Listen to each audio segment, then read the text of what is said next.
Welcome to my YouTube channel Dharma's world. Friends, ఏపీడిఎస్సికి సంబంధించి ఇప్పటి వరకు బిగినింగ్ నుంచి కూడా మనం గమనించినట్లయితే దీంట్లో పూర్తిగా ఫెయిల్ అయింది ఎవరంటే చాలా ఎక్కువ పర్సంటేజ్ ఫెయిల్ అయింది అపోజిషన్స్ అండి. అపోజిషన్ పార్టీ వాళ్ళు అసలు ఒక్క మాట కూడా డిఎస్సి అభ్యర్థుల సమస్య గురించి ఇంతవరకు మాట్లాడాల. కనీసం ఒక్క చర్య కూడా, అసలు ఒక్క రియాక్షన్ కూడా లేదనమాట చెప్పాలంటే. ఎందుకంటే ఇప్పుడు సెలక్షన్ లిస్టులో మాకు అన్యాయం జరిగిందని చెప్పి అభ్యర్థులు గోల పెడుతుంటే ఈ విషయాన్ని అసెంబ్లీలో మాట్లాడే ఒక్క అపోజిషన్ పార్టీ వాడు లేడు, ఒక్కడు కూడా, వైఎస్ జగన్తో సహా.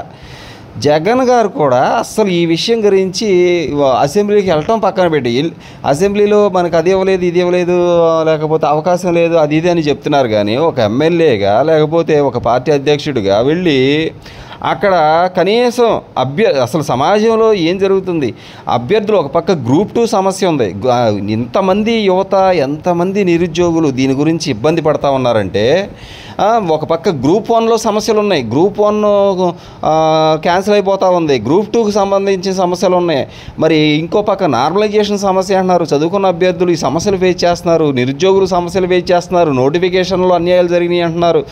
మరి ఇన్ని సమస్యలు, ఇన్ని గొడవలు, అభ్యర్థులు లబోదిబోని రోడ్లెక్కి నానా బాధలు పడతా ఉంటే దాని గురించి ఒక్కడ మాట్లాడలేదు. ఎవడేస్తాడని అసలు వీళ్ళకి ఓట్లు? నిజంగా ఆలోచిస్తే కడుపు రగిలిపోద్ది అనమాట ఒక్కోసారి.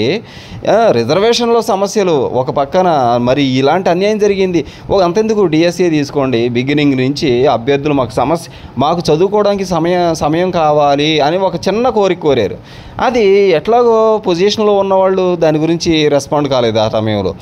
సరే, అపోజిషన్ వాళ్ళన్నా అభ్యర్థులకి ఇవ్వండి, ఎక్కడ స్కోప్ దొరుకుతుందో, ఎక్కడ అవకాశం దొరుకుతుందో, ఎక్కడ అభ్యర్థులకు అన్యాయం జరుగుతుందో, ఎక్కడ సమాజంలో ఏ సమస్య ఉందో దాన్ని గురించి ఎవడైతే పట్టించుకుంటాడో వాడిని ప్రజలు కావచ్చు, లేకపోతే నిరుద్యోగులు కావచ్చు, లేకపోతే చదువుకున్న వాళ్ళు కావచ్చు, లేకపోతే ఎవరైనా కావచ్చు, వాళ్ళని గురించి ఆలోచించడానికి అవకాశం ఉంటుంది. అసలు వాళ్ళు మన సమస్యలు పట్టించుకోనప్పుడు మనం వాళ్ళని ఎలా పట్టించుకుంటాం? ఎవరైనా అధికారంలో ఉన్న వాళ్ళైనా లేకపోతే అధికారంలో లేని వాళ్ళైనా అపోజిషన్ వాళ్ళైనా నిజంగా చాలా అట్టర్ ఫెయిల్యూర్ అనమాట అండి. ఒక్క రకంగా ఇన్ని గొడవలు, ఎన్ని సమస్యలు చెప్పారండి అభ్యర్థులు. మాకు అలానే జరిగింది. కొంతమంది రీసెంట్గా డిఎస్సి అభ్యర్థులు మాకు వెరిఫికేషన్ జరిగింది, అభ్యర్థులను 1:1 పిలిచారు కదా, 1:2 పిలవలేదు కదా, మాకు వెరిఫికేషన్ జరిగింది డిఎస్సికి సంబంధించి, మాకెందుకు మా నేమ్స్ సెలక్షన్ లిస్టులో మా నేమ్స్ ఎందుకు లేవు అని చెప్పేసి అడిగితే దాని గురించి సమాధానం చెప్పేవాళ్ళు లేకపోగా దాని గురించి ప్రశ్నించేవాళ్ళు లేరు. ఆ అభ్యర్థుల గురించి ప్రశ్నించేటువంటి వాళ్ళు లేరనమాట. ఇది అధికార పక్షం పక్కన పెడితే ప్రతిపక్షాల్లో ఉన్నవాళ్ళు కూడా. అసలు నాకు ఒక విషయం ఇప్పటికీ అర్థం కాదండి. SC, ST, BC, reserved category అభ్యర్థులు అందరూ కూడాను మాకు అన్యాయం జరిగింది అని కోర్టు దాకా వెళ్ళే పరిస్థితి వచ్చినా కూడా ఆ కేటగిరీలకి సంబంధించిన ఎమ్మెల్యేలు ఇంతవరకు రెస్పాండ్ అవ్వలేదు. ఒక్క ఎమ్మెల్యే కూడా రెస్పాండ్ కాల. ఆ కేటగిరీకి సంబంధించిన వాళ్ళు పొజిషన్ ప్రతిపక్షంలోనూ ఉంటారు, అలాగే అధికార పక్షంలోనూ ఉంటారు. వాళ్ళు ఎస్సీ ఎమ్మెల్యేలు ఏమైపోయారు, ఎస్టీ ఎమ్మెల్యేలు ఏమైపోయారు, మరి బీసీ ఎమ్మెల్యేలు ఏమైపోయారు అంటే వీళ్ళందరూ గెలిచేంత వరకు ఒక మాట, గెలిచిన తర్వాత ఒక మాటలాగా మాట్లాడుతూ ఉన్నారు. నేను ఏదో పార్టీల గురించి మాట్లాడలేదని గుర్తుపెట్టుకోండి. నేనేమి పార్టీలకు సంబంధించిన కాదు, ఒక సాధారణమైనటువంటి ఒక పౌరుడిని అంతే. నాకు ఎవ్వడో ఎక్కువ కాదు, అటు ఆ పార్టీ ఎక్కువ కాదు, ఇటు ఏ పార్టీ ఎవ్వరో కాదు. ఇక్కడ మన సమస్య ప్రధానం. మన సమస్య తీర్చినవాడే మగవాడు మన దృష్టిలో. మన సమస్యనే విని దానికి రెస్పాండ్ అయిన వాళ్ళే. కానీ మనకు కావాల్సింది మనం ఒక పక్క మన గోల మనం పడతా ఉంటే ఆడి గోలతో మనకెందుకు సంబంధం, మనకు సంబంధం ఏంటి అని వెళ్ళిపోయే వాళ్ళతో మనకేంటి సంబంధం?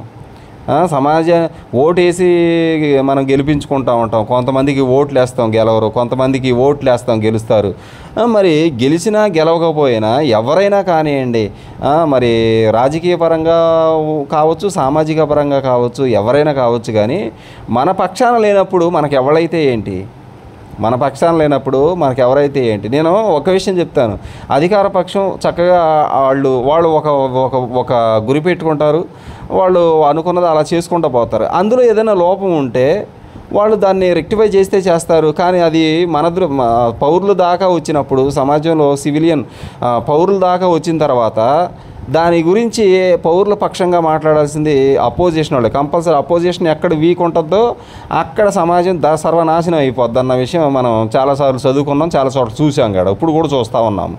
అపోజిషన్ వాళ్ళు అధికారులు ఉంటేనే మేము చేస్తాం, లేకపోతే మాకు సంబంధం లేదు అన్నట్టు బిహేవ్ చేసినప్పుడు అట్టర్ ఫ్లాప్ అనమాట. ఒక రకంగా వైఎస్ఆర్ పార్టీ నేను బాహాటంగానే చెప్తున్నా. ఎందుకనంటే మేము చదువుకున్నాం, ఇంత చదువుకున్నాం మేము, మా సమస్యలన్నీ గొంతెత్తి మాట్లాడుతూ ఉన్నారు, చాలామంది మాట్లాడుతున్నారు. ఎంతమంది అండి డిఈఓ ఆఫీసుల దగ్గర తిరుగుతున్నారు, వాళ్ళకి సమాధానం చెప్పేవాళ్ళు ఉన్నారా? పోనీ వాళ్ళ పక్షంగా మాట్లాడేవాళ్ళు ఉన్నారా? ఇది ఎంత అన్యాయం. నేను ఒక 16,000 మంది గురించో, ఒక డిఎస్సి గురించో, ఒక రిక్రూట్మెంట్ గురించో, లేకపోతే ఒక గ్రూప్ 1 గురించో, గ్రూప్ 2 గురించో నేను చెప్పట్లేదు.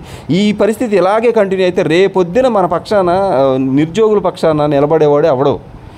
నిరుద్యోగులకు ఒక సమస్య వస్తే అసలు పెళ్ళుమని రావాల్సినటువంటి నాయకులు లేరు. ఒక సమస్య సమాజంలో ఉందంటే దానికి పాజిటివ్గా రియాక్ట్ అయ్యేవాడు లేడు. నాకెందుకు, నా స్వార్థం నాది అని బిహేవ్ చేసేవాళ్ళే తప్ప, నా స్వార్థం నాది అని బిహేవ్ చేసేవాళ్ళు తప్ప కనీసం అయ్యో ఇది సమస్య, ఇది సమస్య, దీనికి మనం రెస్పాండ్ అవ్వాలి, దీనికి మనం రెస్పాండ్ అవ్వాలి, ఇది ప్రజా సమస్య, ఇది సమాజంలో ప్రస్తుతం ఉంటున్న సమస్య, దీనికి మనం రెస్పాండ్ అవ్వాలి అని బాధ్యతగా నడుచుకునేటువంటి రాజకీయ నాయకులు లేరు. మరి ఏమంటాము, సమాజంలో ఉన్నటువంటి లీడర్స్ ఏమాత్రం రెస్పాండ్ కాకుండా నిమ్మకు నీరెత్తినట్టుగా కూర్చుంటున్నారంటే అసలు ఏమన్నా అర్థం ఉందండి ఈ రోజుకిను? అది సమస్య ఎంతదైనా కావచ్చు, అది జటిలమైన సమస్య కావచ్చు, చిన్న సమస్య కావచ్చు, అది 10 మందికి సంబంధించిందే కావచ్చు, 100 మందికి సంబంధించిందే కావచ్చు. సమస్య వచ్చినప్పుడు దాని గురించి రెస్పాండ్ అయ్యేటువంటి వ్యక్తులు కరువైపోయారు. రాజకీయ నాయకులు కరువైపోయారు. రాజకీయ నాయకులు సేవ చేస్తామనే వస్తారు, మేము ఓట్లు వేయండి మేము సేవ చేస్తామంటారు. కానీ సమస్య వచ్చినప్పుడు రెస్పాండ్ అవుతున్నారా ఎవరన్నా? అదే ఇప్పుడు అధికార పక్షాల్లో చాలాసార్లు గమనిస్తున్నాం, అధికార పక్షాల్లో ఉన్నవాళ్ళు పట్టించుకోవట్లేదు, ప్రతిపక్షాల్లో ఉన్నవాళ్ళు మాకెందుకు అని నిమ్మక నీరెత్తినట్టు ఉంటారు. నిజంగా ప్రతిపక్షం వీక్గా ఉంటే, అది ప్రతిపక్షం అంటే ఏంటండి? సమాజంలో వచ్చే సమస్యల గురించి ప్రశ్నించేవాళ్ళే కదా ప్రతిపక్షం అంటే. అసలు వాస్తవానికి సమాజంలో ప్రజలకు ఏదైతే సమస్య ఉంటుందో, లేకపోతే పౌరులు ఏదైతే సమస్యతో బాధపడుతూ ఉన్నారో, మరి వాళ్ళ పక్షాన అడగాలి కదా, గొంతెత్తి అడగాలి కదా. నిన్నటిదాకా అధికారంలో ఉన్నటువంటి వైసీపీ ప్రభుత్వం అధికారం పోయేసరికి నేను ఏదో కక్షతోనో లేదో ఏటో సపోర్టింగ్తో నేను మాట్లాడలేదండి బాబు, గుర్తుపెట్టుకోండి. నేను జస్ట్ ఒక పౌరుని అంతే, నాకు ఏ రాజకీయాలు తెలియదు, ఏం తెలియదు. కానీ చదువుకున్న దాని ప్రకారం అయితే ప్రతిపక్షాలు ప్రభుత్వం చేసేటువంటి పనుల్లో కానీ తీసుకునే నిర్ణయాల్లో కానీ ఏదైనా లోపాలు ఉంటే దాన్ని ఎత్తి చూపడం, అది మినిమం అనమాట. అది మినిమం ఒక ప్రతిపక్షం చేయాల్సిన పని.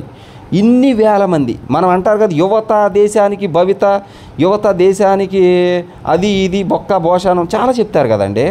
యువత అంటే మరి చదువుకుని యువతగా ఇదేగా, వీళ్ళే రేపొద్దున రాజకీయ సమాజంలో ముఖ్యమైన పాత్ర పోషించాల్సిన వాళ్ళు. వీళ్ళు సమాజానికి మరి వెన్నెముక లాంటి వాళ్ళు. మరి వీళ్ళకి అన్యాయం జరిగింది, మేము చదువుకున్నాం, మా చదువులు ఎందుకు ఇంత చదువుకున్నాము, మాకు ఇలా అన్యాయం జరుగుతుంది, మాకు కొద్దిగా అది అన్యాయం ఏ రేంజ్లో జరుగుతుందని పక్కన పెట్టండి, అది కాదు అసలు సమస్య. ఒక నోటిఫికేషన్ మొదలైనప్పటి నుంచి ఎండ్ అయ్యేంత వరకు సమస్యలతోనే జరుగుతుంది. అది అన్ని సమస్యలు వస్తున్నప్పుడు దానివల్ల ఎఫెక్ట్ అయ్యేవాళ్ళు ఏదో ఒక వర్గం అంటే ఇక్కడ ఏదో ఒక సబ్జెక్టు సంబంధించిన వాళ్ళు కావచ్చు, ఏదో ఒక కేటగిరీకి సంబంధించిన వాళ్ళు కావచ్చు, లేకపోతే ఏదో ఒక అంశంలో సమస్య, అది అంటే రిజర్వేషన్లో సమస్య కావచ్చు, మార్క్స్ విషయంలో సమస్య కావచ్చు, వాల్యుయేషన్లో సమస్య కావచ్చు, ఎగ్జామ్స్ ప్యాటర్న్లో సమస్య కావచ్చు, దాన్ని కండక్ట్ చేసే విధానంలో సమస్య కావచ్చు, ఏదైనా కావచ్చు. ఇవన్నీ ఇన్ని సమస్యలు మొదలైనప్పటి నుంచి ఎండ్ అయ్యేంత వరకు సమస్యలతో నడుస్తుంటే దాని గురించి మాట్లాడాల్సిన బాధ్యత ఎవరికి ఉంది? ఆ కేటగిరీకి సంబంధించిన ఎమ్మెల్యేలకి పూర్తి బాధ్యత ఉంటుంది, లేకపోతే ప్రభుత్వానికి బాధ్యత ఉంటుంది, ప్రతిపక్షాలకి ఇంకా ఎక్కువ బాధ్యత ఉంటుంది. చాలామంది అనుకుంటారు అధికారంలో ఉన్నవాడికే బాధ్యత అని. అధికారంలో ఉన్నవాడి కంటే కూడా ప్రతిపక్షంలో ఉన్నవాడే ప్రధానమైన వాడు. ఏమంటే మా ప్రతిపక్షానికి ఓటు ఎవడేస్తాడంటే అధికార పక్షం నచ్చపోతే ప్రతిపక్షానికి ఓటేస్తామా? కాదుగా. ప్రతిపక్షం స్ట్రాంగ్గా నిలబడి ఒక సమస్య కోసం పౌరులకి సమస్య వచ్చినప్పుడు ఆ సమస్యకి ధీటుగా నిలబడి ప్రశ్నించగలిగితే అప్పుడు ప్రతిపక్షానికి వెయిట్ అనేది పెరుగుద్ది. అసలు అది మాకెందుకులే, మేము అధికారంలో లేవు, మాకెందుకులే, వాళ్ళు నచ్చబోతే మనకే గేస్తారు, మన నచ్చబోతే వాళ్ళకే గేస్తారు అనేది కాదు కదా. ఇక్కడ నిలబడాలి, దానికి ధీటుగా నిలబడి ధీటుగా మాట్లాడగలిగినప్పుడు కదా అయ్యేది ఇది. అది అలా మాట్లాడలేనప్పుడు ఎందుకు మాకు ప్రతిపక్షాలు, ఎందుకు అధికార పక్షాలు, ఎందుకు? పౌరులకి ఉపయోగకరంగా లేనప్పుడు వాళ్ళ సమస్య చిన్న సమస్య అవ్వచ్చు, పెద్ద, అదే చెప్పేది నేను, చిన్నదా పెద్దదా కాదు, సమస్య వచ్చింది 10 మందికి వచ్చిందా 100 మందికి వచ్చిందా అనేది కాదు. ఇక్కడ వచ్చినప్పుడు దాన్ని వాళ్ళని పిలిచి సావధానంగా మాట్లాడటము, దాన్ని పరిష్కరించే ప్రయత్నం చేయటం, ఇలాంటిది ఉండాలి. అసలు మాట్లాడే అవకాశమే లేదు, మాట్లాడే ఉద్దేశమే లేదు, దాని ఆ సమస్య తీర్చడం పక్కన పెట్టు, మాట్లాడే ఉద్దేశమే లేనప్పుడు అధికార పక్షం ఓకే, ప్రతిపక్షం ఏం చేయాలి? ప్రతిపక్షం ఏం చేయాలి? అప్పుడు ప్రతిపక్షం కనీసం అడగొద్దు, ప్రజల ఆ యొక్క అన్యాయానికి గురైన వాళ్ళు, లేకపోతే నష్టపోతున్నటువంటి ఆ యొక్క ఏదైతే కమ్యూనిటీ ఉంటుందో, లేకపోతే వాళ్ళ పక్షాన్ని నిలబడి కనీసం మాట్లాడొద్దు. ఇవాళ నేషనల్ మీడియా, మంచి పాపులర్ మీడియా కూడా ఇలాంటి సమస్యలు నొక్కి పెడుతుంటే ఇంకా మీడియా మీద విలువే ఉంటుందండి. నిజంగా చెప్తున్నా, ఒక మాట చెప్పాలి ఈ సందర్భంలో. ఇవాళ పాపులర్ మీడియాలో అభ్యర్థుల సమస్యల గురించి హైలైట్ అయ్యి మాట్లాడే విధానం ఎక్కడా కనిపించట్లా. ఒకటి గుర్తుపెట్టుకోవాలి, ఇక్కడ చిన్న చితక యూట్యూబ్ ఛానల్స్ ఉంటాయి చూసారా, యూట్యూబ్ ఛానల్స్ అండి. మీరు యూట్యూబ్ ఛానల్స్లో అడ్డమైనటువంటి చెత్త మెసేజ్లు చేయకండి. సమస్యని ఈరోజు 10 మందికి తెలియజేసింది యూట్యూబ్ ఛానల్సేనండి. నిజంగా చెప్తున్నాను, మీరు ఆలోచించండి. ఒక నేషనల్ లెవెల్ మీడియా కావచ్చు, లేదా పాపులర్ మీడియా కావచ్చు, పెద్ద సమస్య అభ్యర్థులకు సంబంధించి ఏదైనా సమస్య వస్తే ఎక్కడ హైలైట్ అవుతుందో మీరు మాట్లాడండి. నిజంగా చాలా చోట్ల ఈ సమస్య వచ్చినప్పుడు అభ్యర్థులు, నిరుద్యోగులు రోడ్డెక్కి గత 3-4 రోజుల నుంచి కూడా చాలా చేస్తున్నారండి. కానీ ఎక్కడన్నా వచ్చిందని చెప్పండి, ఎక్కడైనా వచ్చిందా? ఎక్కడ రాలేదు. ఎందుకు రాలేదు? ఎందుకు చేయకూడదు? మీడియా దాన్ని హైలైట్ చేసి సమస్యలు సమాజంలో జరిగేదాన్ని, ఒక ముఖ్యమైన విషయాన్ని హైలైట్ చేయకూడదా? చేయట్లా. ఎవరు చేస్తున్నారు తెలుసా? చిన్న చిత్తగా మీ యూట్యూబ్ ఛానల్ చేతనే. ఇవన్నీ యూట్యూబ్ ఛానల్సే వాళ్ళ సమస్యలని బయట పెట్టేది, ఆ సమస్యల గురించి మాట్లాడేది అంత పాపులారిటీ లేనటువంటి యూట్యూబ్ ఛానల్సే చేస్తున్నాయి. నిజంగా లేదు, ఏదో ఒక పార్టీకి తొత్తులు అయిపోయే నేషనల్ మీడియాలో చేయట్లా.